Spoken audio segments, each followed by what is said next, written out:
ಅರಮನೆಯ ಬಾಗಿಲ ಗಂಟೆ. ದೊಡ್ಡದಾದ ಕಬ್ಬಿಣದ ಕಂಬಕ್ಕೆ ತೂಗುತ್ತಿದ್ದ ಆ ಗಂಟೆ ಸೂರ್ಯನ ಕಿರಣದಲ್ಲಿ ಹೊಳೆಯುತ್ತಿತ್ತು. ಅದರ ಮೇಲೆ ಕೆತ್ತನೆಗಳಿದ್ದವು, ಹೂವುಗಳು, ಕಮಲದ ಎಲೆಗಳು, ರಾಜ್ಯದ ಚಿಹ್ನೆಗಳು. ಆ ಗಂಟೆಯ ಕೆಳಗಿರುವ ಕಬ್ಬಿಣದ ಸರವನ್ನು ಎಳೆಯುವುದಕ್ಕೆ ಬಡವನಿಗೂ ಶ್ರೀಮಂತನಿಗೂ ಒಂದೇ ಶಕ್ತಿ ಬೇಕಾಗುತ್ತಿತ್ತು. ಅರಮನೆಯ ಸುತ್ತಮುತ್ತ ಜನರ ಗುಂಪು ಸೇರಿತ್ತು. ಕೆಲವರು ಆಶ್ಚರ್ಯದಿಂದ, ಕೆಲವರು ಕುತೂಹಲದಿಂದ, ಕೆಲವರು ಗೌರವದಿಂದ ಆ ಗಂಟೆಯನ್ನು ನೋಡುತ್ತಿದ್ದರು. ಹಸಿದ ಹೊಟ್ಟೆಯ ರೈತ, ದಾರಿದ್ರ್ಯದಲ್ಲಿ ಬದುಕುತ್ತಿದ್ದ ವೃದ್ಧೆ, ಚಿನ್ನದ ಅಲಂಕಾರ ಹಾಕಿಕೊಂಡ ವ್ಯಾಪಾರಿ, ತನ್ನ ಕುದುರೆಯ ಮೇಲೆ ಕುಳಿತಿದ್ದ ಸೇನಾಪತಿ, ಎಲ್ಲರ ಕಣ್ಣುಗಳು ಒಂದೇ ಕಡೆ. ಒಬ್ಬ ಸೈನಿಕ ಗಂಭೀರವಾಗಿ, ಇದು ಚಕ್ರವರ್ತಿಯ ನ್ಯಾಯದ ಗಂಟೆ. ಯಾರಿಗಾದರೂ ದೂರು ಇದ್ದರೆ, ಯಾರಿಗಾದರೂ ಕಷ್ಟವಿದ್ದರೆ, ಯಾರಿಗಾದರೂ ಅನ್ಯಾಯವಾಗಿದ್ದರೆ ಈ ಗಂಟೆಯನ್ನು ಬಡಿಯಿರಿ. ಅದರ ಧ್ವನಿ ನೇರವಾಗಿ ಮಹಾರಾಜನ ಕಿವಿಗೆ ಸೇರುತ್ತದೆ. ಒಬ್ಬ ಬಡ ರೈತ ಬೆರಗಿನಿಂದ, ಆದರೆ ನಾವು ಕೂಡ ಬಡಿದರೆ ನಮ್ಮ ಮಾತನ್ನು ಕೇಳುತ್ತಾರಾ? ಎರಡನೇ ಸೈನಿಕ ದಿಟ್ಟ ಧ್ವನಿಯಲ್ಲಿ, ಹೌದು, ಬಡವನಿಗೂ ಶ್ರೀಮಂತರಿಗೂ, ಸಣ್ಣವನಿಗೂ ದೊಡ್ಡವನಿಗೂ ಕಾನೂನು ಸಮಾನ. ಮಹಾರಾಜನೇ ಹಾಗೆ ಹೇಳಿದ್ದಾರೆ. ಜನರು ತಮ್ಮ ನಡುವೆ ಗುನುಗುಟ್ಟಲು ಶುರು ಮಾಡಿದರು. ಕೆಲವರು ಸಂಶಯದಿಂದ ನೋಡಿದರು, ಕೆಲವರು ಹರ್ಷದಿಂದ ನಕ್ಕರು. ವೃದ್ಧೆ ಕಣ್ಣೀರಿನಿಂದ, ಅಯ್ಯೋ, ಇಷ್ಟು ವರ್ಷಗಳಲ್ಲಿ ನಮಗೆ ಧ್ವನಿಯೇ ಇರಲಿಲ್ಲ. ನಮ್ಮ ಮಾತು ದೊಡ್ಡವರ ಮನೆ ಬಾಗಿಲಲ್ಲಿ ತಲುಪದೆ ಹೋಗುತ್ತಿತ್ತು. ಇವತ್ತು ಈ ಗಂಟೆಯ ಮೊಳಗಾಟದಲ್ಲಿ ನಮ್ಮಳಲು ಸೇರಬಹುದೇ? ಸೂರ್ಯ ಹೊಳೆಯುತ್ತಿರುವ ಬೆಳಗಿನ ಹೊತ್ತಿನಲ್ಲಿ ಅರಮನೆಯ ಹಿಂಭಾಗದ ಬೃಹತ್ ತೋಟದಲ್ಲಿ ಚಕ್ರವರ್ತಿಯ ಪತ್ನಿ ವೇದಕುಮಾರಿ ತನಗೆ ಇಷ್ಟವಾದ ಬಿಲ್ಲುಗಾರಿಕೆಯ ಅಭ್ಯಾಸದಲ್ಲಿ ತೊಡಗಿಕೊಂಡಿದ್ದಳು. ಆಕೆ ಚಿನ್ನದ ಗಡಿಗಳಿಂದ ಅಲಂಕರಿಸಲಾದ ಮೃದುವಾದ ಕಂಬಳಿಯ ಮೇಲೆ ಕಾಲಿಟ್ಟು ನಿಂತಿದ್ದಳು. ಗಾಳಿಯಲ್ಲಿ ಹೂವುಗಳ ಪರಿಮಳ, ಪಕ್ಷಿಗಳ ಕಲರವ, ಹತ್ತಿರದಲ್ಲೇ ಹರಿಯುತ್ತಿದ್ದ ನದಿಯ ಮೃದುವಾದ ಗುನುಗುನ ಶಬ್ದ, ಇವೆಲ್ಲವೂ ಆಕೆಯ ಅಭ್ಯಾಸದಲ್ಲಿ ಬೆರೆತು ಹೋಗಿದ್ದವು. ವೇದಕುಮಾರಿಯ ಕಣ್ಣುಗಳಲ್ಲಿ ಚೈತನ್ಯದ ಹೊಳಪು. ಆಕೆಯ ಕೈಯಲ್ಲಿ ಹೊಳೆಯುತ್ತಿದ್ದ ಬಿಲ್ಲು ಸಾಮಾನ್ಯವಲ್ಲ, ಚಕ್ರವರ್ತಿಯು ವಿಶೇಷವಾಗಿ ತಯಾರಿಸಿದ ಅಪರೂಪದ ಬಿಲ್ಲು. ಆ ಬಿಲ್ಲಿನ ಮೇಲೆ ಮಣಿಗಳ ಅಲಂಕಾರ. ಅದರ ತಂತಿ ಎಷ್ಟು ಬಲಿಷ್ಠವಾಗಿತ್ತು ಎಂದರೆ ಅದು 1000 ಬಾಣಗಳನ್ನು ಹೊಡೆಯುವಷ್ಟು ಶಕ್ತಿಯುತವಾಗಿತ್ತು. ವೇದಕುಮಾರಿಯ ಬೆನ್ನು ಮೇಲೆ ಅಲಂಕೃತವಾದ ಬಾಣಗಳ ಕೋಲು. ಪ್ರತಿಯೊಂದು ಬಾಣವೂ ಉದ್ದ, ಸೊಗಸಾದ, ತೀಕ್ಷ್ಣ ಚುಪುನ ಹೊಂದಿತ್ತು. ವೇದಕುಮಾರಿ ಯಾವಾಗಲೂ ಗುರಿಯನ್ನು ಆಯ್ಕೆ ಮಾಡುವಾಗ ತನ್ನ ಮನಸ್ಸಿಗೆ ಇಷ್ಟವಾದದ್ದನ್ನೇ ಆರಿಸುತ್ತಿದ್ದಳು. ಕೆಲವೊಮ್ಮೆ ಆಕೆ ಬಿಲ್ಲು ಎತ್ತಿ ಮರದ ಎಲೆಗಳ ಗುರಿಯನ್ನಾಗಿ ಮಾಡುತ್ತಿದ್ದಳು. ಕೆಲವೊಮ್ಮೆ ತೋಟದ ತುದಿಯಲ್ಲಿ ನಿಂತ ಹೂವು ಆಕೆಯ ಗುರಿಯಾಗುತ್ತಿತ್ತು. ಇಂದಿನ ಬೆಳಿಗ್ಗೆ ಆಕೆ ಗುರಿಯಾಗಿ ಆರಿಸಿಕೊಂಡಿದ್ದದ್ದು ಮರದ ಎತ್ತರದ ಕೆಂಪು ಹೂವು. ಆ ಹೂವು ಗಾಳಿಯಲ್ಲಿ ತೂಗುತ್ತಾ ಆಕೆಯ ಕಣ್ಣುಗಳಿಗೆ ಸವಾಲನ್ನು ಎಸೆದಂತೆ ತೋರುತ್ತಿತ್ತು. ಆಕೆ ನಿಧಾನವಾಗಿ ಉಸಿರೆಳೆದಳು, ಬಿಲ್ಲನ್ನು ಎತ್ತಿದಳು. ಆಕೆಯ ಭುಜದ ಪೇಶಿಗಳು ಬಿಗಿದು ಬೆರಳ ತುದಿಯಲ್ಲಿ ತಂತಿ ತೂಗಿತು. ಬಾಣವು ಬಿಲ್ಲಿನ ತಂತಿಯ ಮೇಲೆ ತಯಾರಾಗಿ ನಿಂತಿತ್ತು. ಕಣ್ಣು ಹೂವಿನ ಮೇಲೆ ನೆಟ್ಟಿತ್ತು. ಆಕೆಯ ಮನಸ್ಸು ಒಂದೇ ಗುರಿಯಲ್ಲಿ ಲೀನವಾಗಿತ್ತು. ಸುತ್ತಮುತ್ತಲಿನ ಗಾಳಿ ಸ್ತಬ್ಧವಾಗಿದೆ ಎನ್ನಿಸುವಂತೆ ಮೌನ ಆವರಿಸಿತು. ತಕ್ಷಣವೇ ಆಕೆ ಬಾಣವನ್ನು ಬಿಟ್ಟಳು. ಬಾಣ ಶಬ್ದವಿಲ್ಲದ ಮಿಂಚಿನಂತೆ ಹಾರಿ ಹೋಗಿ ಹೂವಿನ ತುದಿಗೆ ನಿಖರವಾಗಿ ತಾಕಿತು. ಹೂವು ಆಘಾತದಿಂದ ತೂಗಿ ನೆಲದ ಮೇಲೆ ಬಿದ್ದಿತು. ವೇದಕುಮಾರಿಯ ತುಟಿಗಳಲ್ಲಿ ಜಯದ ಮೃದು ನಗು ಮೂಡಿತು. ಮತ್ತೊಮ್ಮೆ ಆಕೆ ಮತ್ತೊಂದು ಗುರಿ ಆರಿಸಿದಳು. ಈ ಬಾರಿ ತೋಟದ ತುದಿಯಲ್ಲಿ ಹಾರಾಡುತ್ತಿದ್ದ ಚಿಟ್ಟೆ. ಆದರೆ ಆಕೆಗೆ ಪ್ರಾಣಿಗೆ ಹಾನಿ ಮಾಡುವ ಉದ್ದೇಶವಿಲ್ಲ. ಆಕೆ ಬಾಣವನ್ನು ಚಿಟ್ಟೆಯ ಹತ್ತಿರದ ಮರದ ಕಡ್ಡಿಗೆ ಗುರಿಯಾರಿಸಿದಳು. ಬಾಣ ಸದ್ದಿಲ್ಲದೆ ಆ ಸ್ಥಳಕ್ಕೆ ಬಿದ್ದು ಚಿಟ್ಟೆ ಬೆಚ್ಚಿಬಿದ್ದು ಹಾರಿಹೋಯಿತು. ಆಕೆಯ ಮುಖದಲ್ಲಿ ಮಮತೆ ತುಂಬಿದ ನಗು. ವೇದಕುಮಾರಿ ಇಷ್ಟಪಟ್ಟ ಗುರಿಗಳ ಮೇಲೆ ಮಾತ್ರ ಬಾಣ ಬಿಡುತ್ತಿದ್ದಳು. ಆಕೆಗೆ ಬಿಲ್ಲುಗಾರಿಕೆ ಕೇವಲ ಆಟವಲ್ಲ, ಅದು ಧ್ಯಾನದಂತೆ, ತನ್ನ ಮನಸ್ಸಿನ ಏಕಾಗ್ರತೆಯ ಅಭ್ಯಾಸದಂತೆ. ಆದರೆ ಆ ದಿನದ ಅಭ್ಯಾಸದಲ್ಲಿ ಏನೋ ಅಪ್ರತೀಕ್ಷಿತವಾಯಿತು. ಆಕೆ ಬಿಲ್ಲನ್ನು ಎತ್ತಿ ಹೊಸ ಗುರಿಯತ್ತ ಬಾಣ ಚಾಚಿದಾಗ ಗಾಳಿ ತೀವ್ರವಾಗಿ ಬೀಸಿತು. ಆಕೆಯ ಕೈಯಿಂದ ಬಿಲ್ಲು ಸ್ವಲ್ಪ ಜಾರಿದಂತಾಯಿತು. ಬಾಣವು ಆಕೆ ನಿರ್ಧರಿಸಿದ ಗುರಿಯನ್ನು ಬಿಟ್ಟು ಗಾಳಿಯಲ್ಲಿ ಹಾರಿ ಹೋಗಿ ದೂರದ ನದಿಯ ದಿಕ್ಕಿನಲ್ಲಿ ಬಿತ್ತು. ಬಾಣವು ಗಾಳಿಯ ಅಲೆಗಳನ್ನು ಕತ್ತರಿಸುತ್ತಾ ಶ್ಶ್ ಎಂದು ಶಬ್ದ ಮಾಡುತ್ತಾ ಹಾರಿಹೋಯಿತು. ಆಕಾಶದಲ್ಲಿ ಮಿಂಚಿನ ರೀಕೆಯಂತೆ ಹೊಳೆಯಿತು. ನದಿಯ ಮೇಲೆ ಹಾರುವ ಹಕ್ಕಿಗಳು ಅಕಸ್ಮಾತ್ ಗದ್ದಲ ಮಾಡಿ ಚಿಮ್ಮಿ ಹೋದವು. ಬಾಣವು ನದಿಯ ನೀರಿನ ಮೇಲೆ ಛಪ್ ಎಂದು ಶಬ್ದ ಮಾಡಿ ಬಿದ್ದಿತು. ಅಲೆಗಳ ಶಬ್ದ ಕೇಳಿದ ನಂತರ ವೇದಕುಮಾರಿ ಬೆಚ್ಚಿಬಿದ್ದಳು.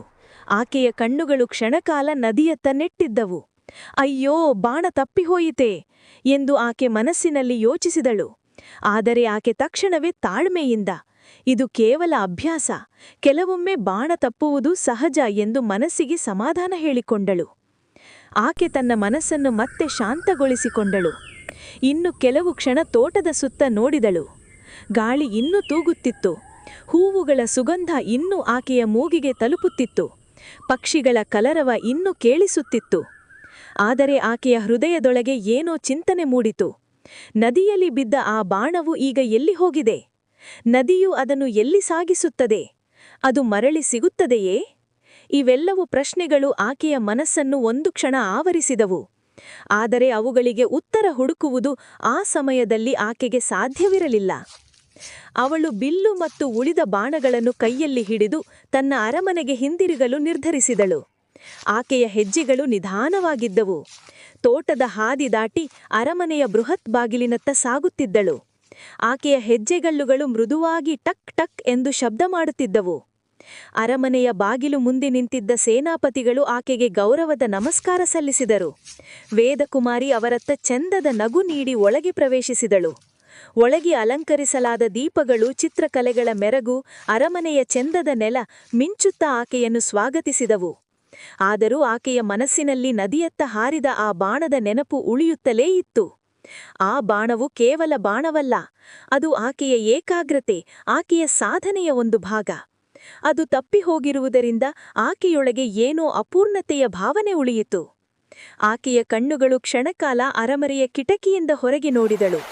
ಅಲ್ಲಿ ದೂರದಲ್ಲಿ ಕಾಣುತ್ತಿದ್ದ ನದಿಯು ಇನ್ನೂ ಮಿನುಗುತ್ತಿತ್ತು. ಆಕೆ ನಿಧಾನವಾಗಿ ನಿಟ್ಟುಸಿರು ಬಿಟ್ಟಳು. ನಂತರ ತನ್ನ ಒಳಗಿನ ಚಿಂತನೆಗಳನ್ನು ತಾತ್ಕಾಲಿಕವಾಗಿ ಬಿಟ್ಟು ಅರಮನೆ ಒಳಗಿನ ಕರ್ತವ್ಯಗಳಲ್ಲಿ ತೊಡಗಿಕೊಳ್ಳಲು ಮುಂದಾದಳು. ಅರಮನೆಯ ಪ್ರವೇಶದ್ವಾರದಲ್ಲಿ ಹೊಳೆಯುತ್ತಿರುವ ಕಂಚಿನ ಘಂಟೆ ಪ್ರಜೆಗಳಿಗೆ ಯಾವಾಗಲೂ ಆಶಾಕಿರಣವಾಗಿತ್ತು. ಯಾರಿಗಾದರೂ ಅನ್ಯಾಯವಾಗಿದ್ದರೆ, ಅವರ ಮನಸ್ಸಿನಲ್ಲಿ ನೋವು ತುಂಬಿದ್ದರೆ ಅಥವಾ ಅನ್ಯಾಯವಾಗಿದ್ದರೆ ಆ ಘಂಟೆಯನ್ನು ಬಾರಿಸುವ ಹಕ್ಕು ಎಲ್ಲರಿಗೂ ಸಿಗುತ್ತಿತ್ತು. ರಾಜನ ನ್ಯಾಯ ಎಲ್ಲರಿಗೂ ಸಮಾನ ಎಂಬ ಮಾತು ಜನಮನದಲ್ಲಿ ಬೇರೂರಿತ್ತು. ಆದರೆ ಆ ದಿನ ಬೆಳಿಗ್ಗೆ ಆ ಘಂಟೆ ಬಾರಿಸಿದ ಶಬ್ದ ಪ್ರತಿದಿನಕ್ಕಿಂತಲೂ ಗಟ್ಟಿಯಾಗಿ ಕೇಳಿಸಿತು. ಬೇಸರದಿಂದ ಕಣ್ಣೀರಿನ ಧ್ವನಿಯಂತೆ ಕೇಳಿಸಿತು. ಕಾವಲುಗಾರರು ಬೆಚ್ಚಿಬಿದ್ದರು. ದ್ವಾರದ ಬಳಿ ನಿಂತಿದ್ದ ಮುಖ್ಯ ಕಾವಲುಗಾರನು ತಕ್ಷಣವೇ ಮುಂದೆ ಓಡಿದನು. ಅಲ್ಲಿ ಬಿದ್ದಿದ್ದ ದೃಶ್ಯವನ್ನು ನೋಡುತ್ತಿದ್ದಂತೆಯೇ ಅವನ ಕಣ್ಣುಗಳು ಭಯದಿಂದ ವಿಸ್ತಾರವಾದವು.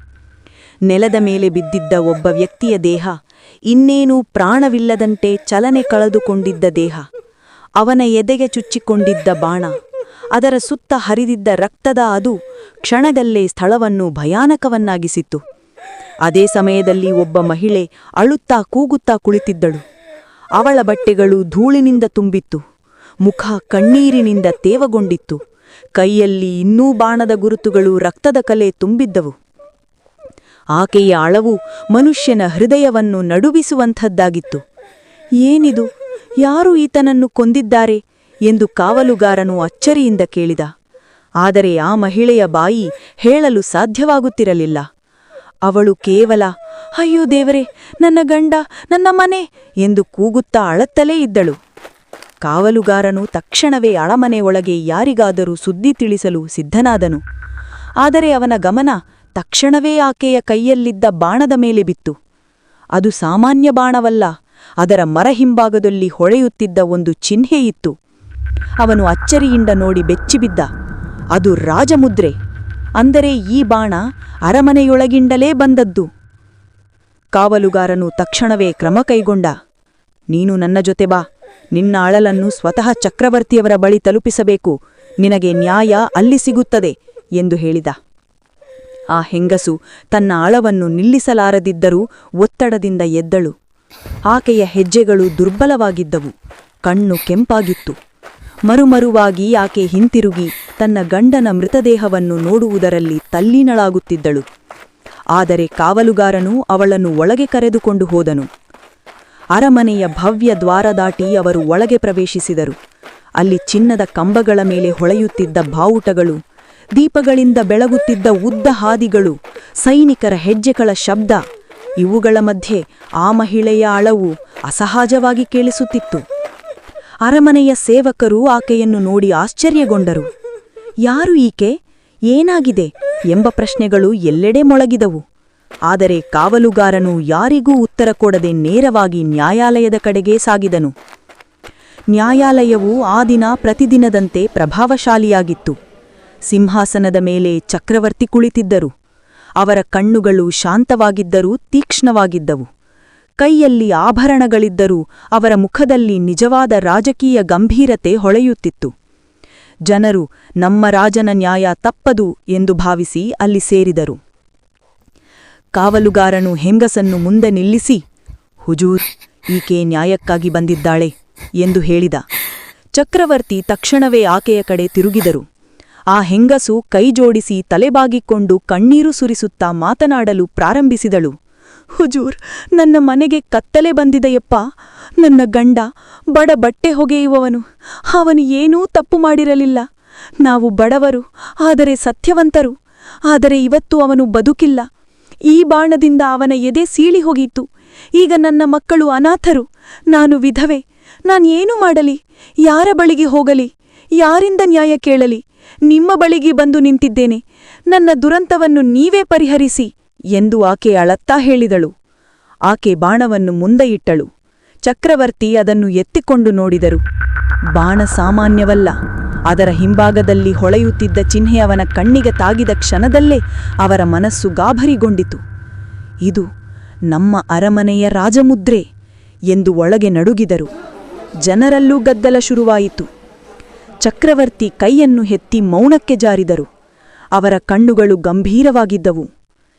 ಇದು ಸಾಮಾನ್ಯ ಕೊಲೆಯಲ್ಲ, ಇದು ಅರಮನೆಯೊಳಗಿನವರ ಕೈಚಳಕ. ಈ ಬಾಣ ಯಾರಿಗೂ ಸಿಗುವುದಿಲ್ಲ. ಇದು ಕೇವಲ ಅರಮನೆಯ ಬಿಲ್ಲುಗಾರಿಕೆಯಲ್ಲಿ ಮಾತ್ರ ಬಳಸಲ್ಪಡುವುದು ಎಂದು ಹೇಳಿದರು. ನಂತರ ಅವರು ಕಾವಲುಗಾರನ ಕಡೆ ತಿರುಗಿ, ಈ ಘಟನೆ ನಡೆದ ದಿನ ಬಿಲ್ಲುಗಾರಿಕೆಯನ್ನು ಅಭ್ಯಾಸ ಮಾಡುತ್ತಿದ್ದವರು ಯಾರು? ತಕ್ಷಣ ವಿಚಾರಿಸಿ ಬಂದು ಹೇಳು ಎಂದು ಆಜ್ಞಾಪಿಸಿದರು. ಕಾವಲುಗಾರನು ತಲೆಬಾಗಿಸಿಕೊಂಡು ಓಡಿದನು. ಅರಮನೆಯ ಒಳಭಾಗದಲ್ಲಿ ವಿಚಾರಣೆ ಆರಂಭವಾಯಿತು. ಎಲ್ಲರನ್ನೂ ಕೇಳಲಾಯಿತು. ಸೇವಕರು, ಯೋಧರು, ಬಿಲ್ಲುಗಾರರು ಎಲ್ಲರನ್ನೂ ಪರಿಶೀಲಿಸಲಾಯಿತು. ಕೊನೆಗೆ ಒಂದು ಉತ್ತರ ಹೊರಬಂದಿತು. ಆ ದಿನ ಮಹಾರಾಣಿ ವೇದಕುಮಾರಿ ಬಿಲ್ಲುಗಾರಿಕೆಯನ್ನು ಅಭ್ಯಾಸ ಮಾಡುತ್ತಿದ್ದರು. ಈ ಸುದ್ದಿಯನ್ನು ಕೇಳಿದ ಕಾವಲುಗಾರನು ಬೆಚ್ಚಿಬಿದ್ದು ತಕ್ಷಣವೇ ನ್ಯಾಯಾಲಯಕ್ಕೆ ಹಿಂತಿರುಗಿದನು. ಅವನು ಚಕ್ರವರ್ತಿಯ ಮುಂದೆ ನಿಂತು, ಹುಜೂರ್, ಸತ್ಯ ಏನೆಂದರೆ ಆ ದಿನ ಬಿಲ್ಲುಗಾರಿಕೆಯನ್ನು ಅಭ್ಯಾಸ ಮಾಡುತ್ತಿದ್ದವರು ನಿಮ್ಮ ಪತ್ನಿ ಮಹಾರಾಣಿ ವೇದಕುಮಾರಿಯವರು ಎಂದು ಹೇಳಿದ. ಅದರೊಂದಿಗೆ ಜನರಲ್ಲಿ ಗದ್ದಲ ಶುರುವಾಯಿತು. ಅಯ್ಯೋ ಮಹಾರಾಣಿ, ಅವರು ಹೇಗೆ ಇಂಥ ತಪ್ಪು ಮಾಡಬಹುದು ಎಂಬ ಮಾತುಗಳು ಎಲ್ಲೆಡೆ ಹರಡಿದವು. ಚಕ್ರವರ್ತಿ ನಿಶ್ಚಲವಾಗಿ ಸಿಂಹಾಸನದ ಮೇಲೆ ಕುಳಿತಿದ್ದರು. ಅವರ ಮುಖದಲ್ಲಿ ನೋವು, ಕೋಪ, ಗೊಂದಲ ಎಲ್ಲವೂ ಮಿಶ್ರಣವಾಗಿತ್ತು. ಅವರು ತಕ್ಷಣವೇ ಆಜ್ಞಾಪಿಸಿದರು, ಮಹಾರಾಣಿ ವೇದಕುಮಾರಿಯನ್ನು ನ್ಯಾಯಾಲಯಕ್ಕೆ ಕರೆತರಬೇಕು. ಅರಮನೆಯ ದಾರಿಗಳಲ್ಲಿ ಗಂಭೀರ ಮೌನ ಆವರಿಸಿತು. ಸೈನಿಕರು ಮಹಾರಾಣಿಯನ್ನು ಕರೆತರಲು ಹೊರಟರು. ಜನರು ಉಸಿರುಗಟ್ಟಿದಂತೆ ಕಾದರು. ನ್ಯಾಯಾಲಯದಲ್ಲಿ ಕಣ್ಣೀರು ಹಾಕುತ್ತಿದ್ದ ಆ ಬಟ್ಟೆ ಹೊಗೆಯುವ ಹೆಂಗಸು ತನ್ನ ನಡುಗುವ ಕೈಗಳನ್ನು ಜೋಡಿಸಿ, ದೇವರೇ, ಸತ್ಯ ತಿಳಿಯಲಿ ಎಂದು ಪ್ರಾರ್ಥಿಸುತ್ತಿದ್ದಳು. ಅದು ಅರಮನೆಯ ಬೆಳಗಿನ ಸಮಯ. ಅರಮನೆಯ ಬಾಗಿಲಿನ ಬಳಿ ಜನರು ಗುಂಪುಗೂಡಿದ್ದರು. ಹಸಿರಾಗಿರುವ ತೋಟಗಳಲ್ಲಿ ಹಕ್ಕಿಗಳು ಕೂಗುತ್ತಿದ್ದವು. ನ್ಯಾಯಾಲಯದ ಹೊರಗೆ ನಿಂತಿದ್ದ ಪ್ರಜೆಗಳ ಹೃದಯದಲ್ಲಿ ಒತ್ತಡ ಹಾಗೂ ಕುತೂಹಲ ತುಂಬಿಕೊಂಡಿತ್ತು. ಏಕೆಂದರೆ ಇಂದು ನ್ಯಾಯದ ಘಂಟೆಯನ್ನು ಬಡಿದಿದ್ದವಳು ಸಾಮಾನ್ಯವಳಲ್ಲ.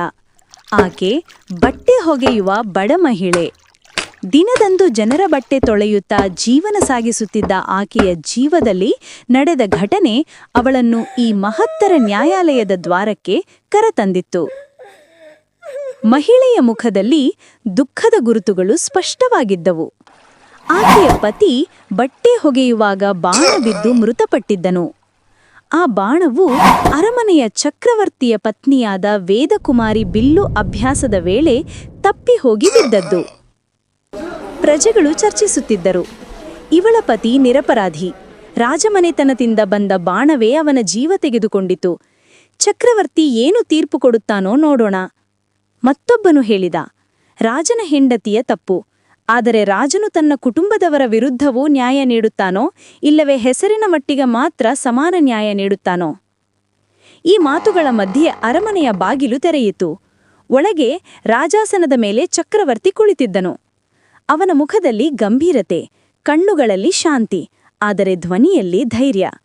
ಅವನ ಬಲಗಡಿಯಲ್ಲಿ ರಾಜ್ಯಮಂತ್ರಿಗಳು, ಎಡಗಡಿಯಲ್ಲಿ ಸೇನಾ ನಾಯಕರು.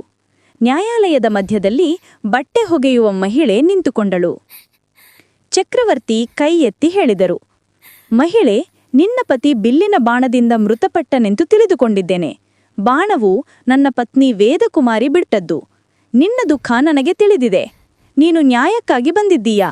ಹೀಗಾದರೆ ನಾನು ಇಂದು ನಿನ್ನ ಮುಂದೆ ನ್ಯಾಯ ಹೇಳುತ್ತೇನೆ. ಎಲ್ಲರೂ ನಿಶ್ಚಲವಾಗಿ ನಿಂತರು.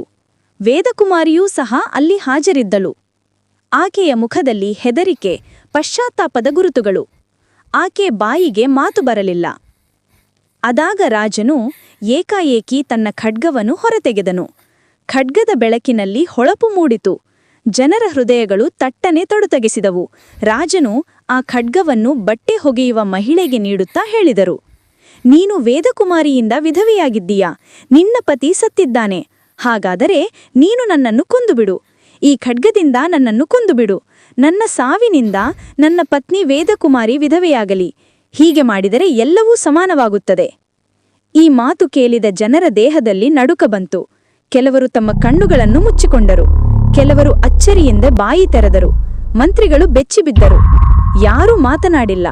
ಆದರೆ ಬಟ್ಟೆ ಹೊಗೆಯುವ ಮಹಿಳೆ ನಡುಗಿ ನಿಂತಳು. ಅವಳ ಕೈಗಳು ಕಂಪಿಸುತ್ತಿದ್ದವು. ಆಕೆಯ ಕಣ್ಣಿನಲ್ಲಿ ಕಣ್ಣೀರು ಹರಿಯತೊಡಗಿದವು. ಅವಳು ಚಾಕುವನ್ನು ಕೈಗೆತ್ತಿಕೊಂಡಳು. ಕ್ಷಣಕಾಲ ರಾಜನತ್ತ ನೋಡಿದಳು. ನಂತರ ಕಣ್ಣುಗಳನ್ನು ನೆಲದತ್ತ ತಗ್ಗಿಸಿದಳು. ಅವಳ ಒಳಮನಸ್ಸಿನಲ್ಲಿ ಭಾರೀ ಹೋರಾಟ ನಡೆಯುತ್ತಿತ್ತು. ನನ್ನ ಪತಿ ಹೋದನು. ನಾನೀಗ ಏಕಾಂಗಿ. ಆದರೆ ನಾನು ಈ ರಾಜನನ್ನು ಕೊಂದರೆ ನನ್ನ ಪತಿ ಹಿಂತಿರುಗುತ್ತಾನೆ? ಇಲ್ಲ.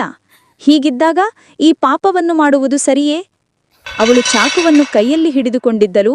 ತಕ್ಷಣವೇ ಆ ಚಾಕುವನ್ನು ನೆಲಕ್ಕೆ ಬಿಟ್ಟಳು. ಕಣ್ಣೀರನ್ನು ಅಕ್ಕತ್ತು ಚಕ್ರವರ್ತಿಯ ಕಡೆ ನೋಡುತ್ತಾ ಗಂಭೀರ ಧ್ವನಿಯಲ್ಲಿ ಹೇಳಿದಳು, ಹುಜೂರ್, ನಿಮ್ಮನ್ನು ಕೊಂದರೆ ನನ್ನ ಪತಿ ಹಿಂತಿರುಗುವುದಿಲ್ಲ. ನಾನೇ ವಿಧವೆಯಾಗಿದ್ದೇನೆ.